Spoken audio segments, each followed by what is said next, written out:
Today we end up in New York City, the Big Apple, with shows on Broadway. In a city that never sleeps, let's see if we can find ourselves a poker game. And our adventure starts with the phone call. Hello?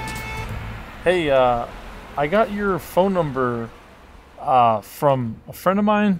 Paul, is this the right number? Yeah, this is the right number. What are you looking for? Yeah, so I'm in town for like pretty much like a day and a half looking for some poker. Like, do you guys have a game going on tonight? They had mentioned to me. Yeah, sure. Yeah, we got a game coming. We got a game coming up tonight, and we're gonna end up setting you up in the game. When you get to this game, okay, you're gonna situate yourself at the table and don't make any loud gestures. Don't make a fool of yourself. Don't draw any attention to yourself, okay? I know who you are. We all know who you are, okay? So just take it easy. Enjoy yourself. Don't make this something that you're going to regret, okay? Got it. Okay. 7:30, like Paul mentioned to me, is okay? 7:30 is great. Okay. All right. Well, yeah, 7:30 is good. I guess if you could send me a text of the location or whatever, or get me in contact with whoever I need to talk to, and I guess that's how we'll get the ball rolling. You're gonna get the number. You're gonna get the location from an unregistered number because of obvious reasons. Yeah. Obvious. Yeah. All right, Mr. Close to Broke, you good? Oh, okay. Yeah. I'm solid. Well, have a good time, and like I said, don't have too much fun. Oh, yep. No. Luckily for you, I can promise that part. All right, man. Thank you so much. I guess with all the ambiguities, probably don't need to ask for your name, bud. Thanks again, man. We'll talk soon. All right. What the fuck?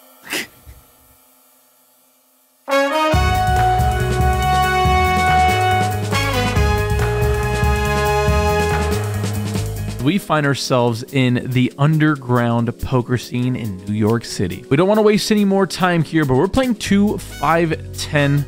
Straddle's going to be on and off as the episode goes on, and we're into this game for $1,500. And the first hand of note is a fun one.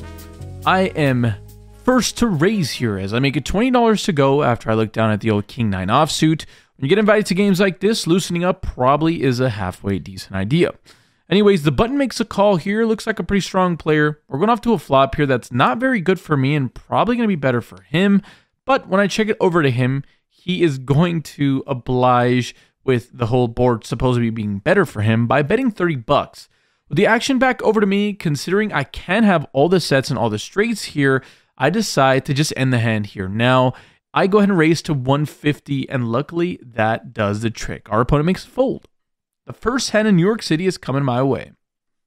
It seems like deja vu is in effect here, as once again we look down at King 9 offsuit and I go ahead and raise. The straddle is on this time, so I make my raise at 30 bucks.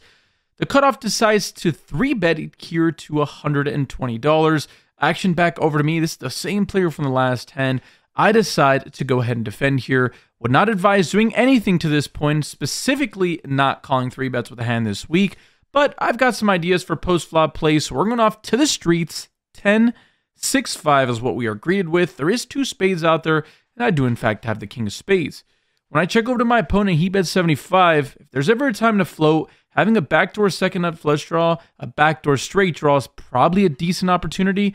I go ahead and float here for this really small c-bet sizing, and the turn card is not a great one, as it comes with 4 of hearts. Doesn't bring any of those backdoor draws. I mean, like, nearly 2/3 of the deck would have either improved my hand or given me some form of equity. All that to be said, when I check it over to my opponent, and this time he sizes up for 225, we have nothing to do here besides make the fold. Unfortunate there, but, you know, we win one with King 9 and lose one with King 9. Once again, the action folds over to me. The game feels like it's in the muck right now. I'm pushing the action. That's definitely the truth. In this next spot, Ace-3 offsuit. Again, not a hand that's very great, but I raise it up to $20. Looking to capitalize on everyone just being a little bit stuck in the mud here. It looks like people are no longer stuck in the mud, and the last 2 hands will prove it, as in this one, we get 3-bet once again from the small blind. This time around here, the only excuse I can have is that the 3-bet is just way too small. Being that my opponent is out of position, he didn't even make it 3x my initial raise. For such a small price, I'm going to go ahead and have to continue, although I don't love it. And the flop comes out pretty favorable. Ace, ace, queen, rainbow. We flop trips here, which is pretty great on one hand, but the other hand is, you know, when they talk about reverse implied odds, this is the epitome of it. If our opponent somehow has a better ace, it's a little bit of a disaster. Oh, my opponent decides to throw out a c-bet for 50 bucks. Looks like the options are all on the table. The most obvious one to me is just continuing with a call. The turn card is a 5 of hearts. It does bring a backdoor flush draw, and this time my opponent decides to check. Well, when our opponent checks, I'm almost 100% confident that I have the best hand. My opponent can have a hand like maybe king, queen, or pocket kings, pocket jacks, pocket tens, and all of those hands I think I can at least eke out one more street of value from. The last thing I would want to do is to check here and either my opponent catch up on the river or another scare card comes off to the board. Whether it be a king or a jack, if my opponent has a pocket tens type holding, he's less likely to call. All that to be said, I decide to throw out a bet for $90, to which my opponent goes deep into the tank, way longer than expected for a bet that's really not that big. Didn't even go half the size of the pot here. Again, I'm doing that so we can still get called by weaker holdings, at least hands weaker than trips. Unfortunately, it's not going to come to fruition. After my opponent decides to fold, we won't get to see any more monies being shipped my way, but we'll definitely take a win here. Once again, the straddle is on in this hand. I'm on the button, and I decide to flick in the $30 raise with Jack-8 offsuit. Feels like a fine hand to raise here from the button after it checks to me, or folds to me, I should say. Gets over to the big blind, who is definitely a fun talking player. He's definitely believes he's one of the best players at the table, so when he 3-bets to 140, a nice, healthy, chunky sizing, there's no way to defend what I'm about to do, but I go ahead and make the call. Once again, as a guest in this beautiful city of New York, it feels like I'm only obliged to bring the action here. I go ahead and make the call with a very speculative holding. Pretty disappointed at this point, as we do not pick up very much of a hand here. Sure, bottom pair is something, but on a board that's just going to crush a 3-better's hand way more than my hand, I feel like we have a very pedestrian, very ABC bet in a fold situation. But after a really long tank, so long that I even call the clock on my opponent, he ends up calling the check. Okay, so with the action over to me, I'm not going to bloat the size of the pot here. My opponent can still be slow playing flop sets and definitely have a hand like pocket kings. And I just don't think with my current image at the table, I'm going to be getting people to be folding and making hero folds to me. So I just check it back, looking to realize some equity, and by realizing equity, I mean just banking an ace, an 8 of hearts on the turn. It does bring in the front door flush, which is a little bit something to worry about. And when my opponent leads for 125, I don't think anything here besides calling makes sense. Raising is a massive overplay, and folding is a disaster, as we can still be beating hands that are value bets here like ace king or ace 10. All that to be said, we're going off to a river card that comes out the 4 of clubs. After a bit of thinking, my opponent checks over to me, and I consider my options for a little bit, but there's a small chance that my opponent can have a better 2-pair, so I just check it back. My opponent announces that he believes we are chopping and shows ace 10 offsuit. That is not going to win, sir. I show down my hand, and I am good. The knight continues to press forward when middle position raises to $15. Next to act, again, these two happen to be the most quiet players at the table. Not because they're not talking, they're wonderful people and I do enjoy talking to them, but it's because they haven't played too many hands. So when the next to act player 3-bets to $50, it's a little bit of a scary proposition. The action ends up folding to me. I'm like one person over from seat 8 and seat 9. And this is kind of a tricky situation when we look down at the old 9-8 suited. I love this hand, and playing this hand multi-way seems like an okay proposition at times, but in this specific instance, I feel like doing something a little more on the adventurous side to really lock in the simple fact that we are in New York is going to be what makes the most sense. The 4-bet with the suited connector, don't you love to see it? It's absolutely something that I don't do enough in my current game or strategy, if I will, but it's something that can be rather dangerous. So, with the action on me and my nerves pretty much locked in here. My throat's getting a little bit of a frog in it. I'm a little worried as I don't do 4-betting that often, but I go for it, baby. 9-8 of hearts. We flick in $200, going pretty big here. Both opponents end up folding. Really fun hand. Didn't get to go post flop, but man, it feels good to throw in the old 4-bet bluff. So we have the rest of the video to go over, but I still have quite a few things to let y'all know about. First and foremost, y'all, we have a plethora of stream dates ahead of us. So if you guys happen to not know already, I'm going to be playing on the TCH live streams. I'll be at both the Austin and the Dallas areas on December 4th and December 5th. First stream is on that Monday and the second stream is on that Tuesday. If you guys are actually interested in playing any of those games, let me know. Just DM me on there, and if you're a fun player, and I guess that's pretty much all it comes down to, just DM me on Instagram. Also heading over to the Lodge live stream as well, the Lodge Mahal. Shout out to Slick Rick and Skull Mike, Doug Polk, all those lovely guys, Brad Owen, Andrew Neeme, of course. We'll be heading over there to make our Lodge first time appearance. Gonna be playing there the following week. It's Close to Broke takes over Texas. I mean, hopefully we win some, might lose some, but that'll be okay. We'll be over there on the dates of December. Should probably check my dates, but it'll be the following week, which is gonna be a Wednesday and a Thursday, which, if I'm not mistaken, will be like the 11th and 12th, or 12th and 13th. Either way, you guys get the points. December is going to be an absolute madhouse. Expect to see us at the TCH as well as the Lodge streams. Outside of that, I hope to see you guys at a felt near you. And if not, I can always see you guys on Club GG. If you guys are interested in joining us on Club GG, click the link at the top of the description. It's just that easy. You can hop on there. There's a ton of free rolls. If you don't want to put a single penny of your own money in there, build a bankroll that way. Outside of that, if you guys want to play, there's so many different stakes there. 1, 2, 2, 5, 5, 10 even, if you're interested in that. I'll see you guys in those streets, but outside of that, we have some more New York madness to go over. So let's get back to doing what I do best, I guess, and giving you guys some hand breakdowns. In this next hand, under the gun makes it $15 to go. Next to act calls, and I'm on the button with pocket sevens. I can go a couple ways here, but feels like flicking in the call is probably the easiest thing to do, so I go ahead and make it $15 for a call as well. Going off to a flop 3 ways where we somehow end up with an overpair. When the action gets checked over to me, feels like betting my 2-pair is a good idea, so I just make it $30 to go. 2/3 the size of the pot. We're really looking to penalize those ace-high floats. We end up getting 2 calls. Yeah, not great. We're going off to a turn card here now that brings in the King of Clubs. So after getting called in 2 spots and a King of Clubs peeling off on the turn, which does bring in that flush, seems like an absolute disaster. The only odd thing is it checks over to me once again. I'd be expecting, at least at some frequency, to see somebody put in some money with a flush, but hey, who am I to know? I just checked my option here, and we're going off to the river card with our 2-pair, and it's close, but not close enough. It's a 6 of hearts. We don't improve to a boat, but still sitting here with, 2-pair, like a halfway decent one, I guess.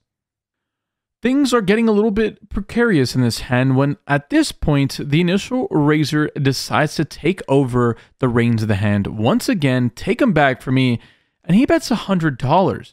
Next to Ag thinks about it for some time before deciding to fold. My initial gut reaction is just a snap fold here, but then my hands aren't moving with my thoughts. I want to fold, but my hand's not folding yet. And when that happens, my mind does a great job of taking over and going to crazy places. What seems like a clear-cut value bet has now turned into what looks like to me a pretty obvious bluff. I just would assume that the person that raises pre-flop on a flopped flush draw would probably continue betting. So the question now becomes, if my opponent doesn't have a flush, can he be value betting for a size this big with a 1-pair or technically 2-pair holding? Ace-king sometimes makes sense for sure. Maybe king-queen and he has a club so he doesn't feel too worried about it. But outside of those hands, I just don't see it. I don't see any value. And when I don't see any value and I see more bluffs, even though I don't know what the heck bluffs I can find, I'm going to go ahead and flick in the call, the hero call of all hero calls. It's really not that insane, but that's just what I thought in my gut. Will I be rewarded? Yes, I will. Our opponent announces ace high and does not even have the ace of clubs. We show down our hand, and it is in fact the winner. Let's go. Although I did make my flight out here to New York City on Delta, it looks like it's about that time, baby. American Airlines, we look down at the rockets, the absolute weapons of mass destruction. We go ahead and raise it up to $20 from early position. The small blind, who's that European player from the last hand, makes a call. We're going off to a flop here against Davide Katai that comes out 10-8-3. Okay, rainbow board here, not a whole lot to worry about, although there is quite a few straight draws. The action checked over to me, considering this is a board that I'm probably against this Euro going to be getting check raised a decent amount on. I decide to bet $20 once again, going about half the size of the pots. Our opponent makes a call. We're going off to the turn card that comes at 6 of spades. Okay, now that straight does come in. So with the action checked over to me, with not only straights coming in, but now some 2 pairs coming in as well. 10-6, 8-6, 6-3 suited. All these hands now do improve. The last thing I want to do is bloat the size of the pot here, so I just check it back. The river card comes a jack of diamonds. And at this point, our opponent leads for $100. A little bit worrisome now for sure, as my beautiful pocket aces, the weapons of mass destruction, have been relegated to a water gun. Although our hand is really good and really disguised against a bet sizing this big, even against a European player, yeah, a little bit of a worrisome situation. But who am I kidding? I've completely underrepped my hand, though I just don't think there's a whole lot of value hands that I think my opponent will be betting on this river that I beat. Maybe a hand like Queen Jack, I guess, but even again, it just would be a really weird spot to bluff, or to bet that big, I should say, with that hand. I flick in the call because of course I do, and our opponent shows Jack 10 offsuit for the river 2 pair. I guess if we're being results oriented, I'm happy I didn't blast off the turn, because my opponent would have called, and now this river would have bloated the size of the pot and been a disaster. All that to be said, it is what it is.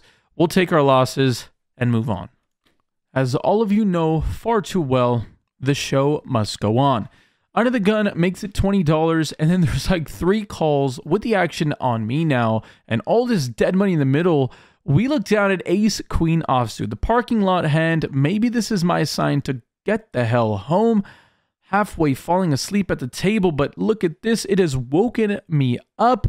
I have now come ready to freaking battle. We squeezed to 200 here. We are absolutely punishing all of these blokes. With the action back over to the under the gun player, he starts to tank, which makes me feel pretty good until he goes all in for $1,300. Action folds back to me. Considering I put so much money in the middle already, we actually do have a pretty decent spot to fold here. But considering my opponent thought about it for quite some time, maybe it's a reverse tell and he's just trying to own me. I just feel like my opponent won't only have like kings, queens, aces, all those hands. There's a good chance my opponent either has maybe a hand like ace 5 suited and is really thinking about, was contemplating making the big 4-bet bluff, or maybe it's as simple as a raise. He has pocket jacks or pocket 10s. I flick in the call. We're running this out. We can't decide whether to run it out once or twice, so we leave it up to our lovely dealer, Sebastian, who says 1 time for max blood. That is exactly what the doctor has ordered, the doctor being our dealer. The flop comes out 10-10-8, no help for us. The turn card comes out the deuce of hearts. We are relegated to not much equity until the river card comes the queen of spades. We still have no idea what we're up against, but when we show our hand, it's good. This huge, nearly $3,000 pot is coming my way. This is the absolute cherry on top for my dream of playing in New York City. Well, after that unbelievable hand we just played, we're now improving. In this following hand, we look down at Big Slick, just 1 notch better than ace queen. We make it $25 to go. Middle position decides to 3-bet to $100. Middle position is a wonderful young man here for the New York City area that is a big fan of the vlog, so shout out to him. He was wonderful to play with, but he's looking to put me in the blender here, so there's no friends at the poker table, so much so that when the action checks or folds back over to me, it's time to put in the 4-bet. I make it $450 to go. The one thing I should add is that we're playing a non-straddled pot, 2-5, and we're both 3K effective. Jeez, that is a lot of big blinds behind. Without getting into the weeds of it, it's very infrequent that you'll be playing 600 big blinds deep with ace-king offsuit, 4 bets, pre-flop. What the hell is going on? But anyways, our opponent thinks about it for a bit before deciding on making the call. All right, we're going off to a flop here that comes out 10-4 deuce with 2 spades.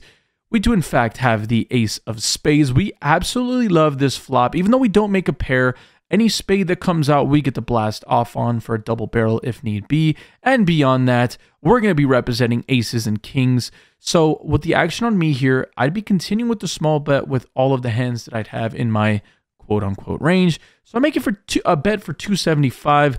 Our opponent thinks about it for a while before chuckling and saying that this was an absolute punt on his end, and he ends up folding. Finishing off the session with another really big pot heading my way. What a wonderful, wonderful trip to New York this has been. Now let's talk to you guys more about it here in the post-session interview. I can do this with my eyes closed. It's too easy. It's too easy. I can do this with my eyes closed. Whoa. Luckily for us, today's session ended up turning out rather great. Also, I love this hat. My dream is to become a farmer someday or a cowboy of sorts, but I recognize that as a true gentleman and a true cowboy, you never wear your cowboy indoors. But we're still practicing one, so I'll happily wear mine for the outro of this video. Anyways, guys, a lot of wonderful news to report. Obviously, things panned out for us in today's session. We ended up booking a really sizable win.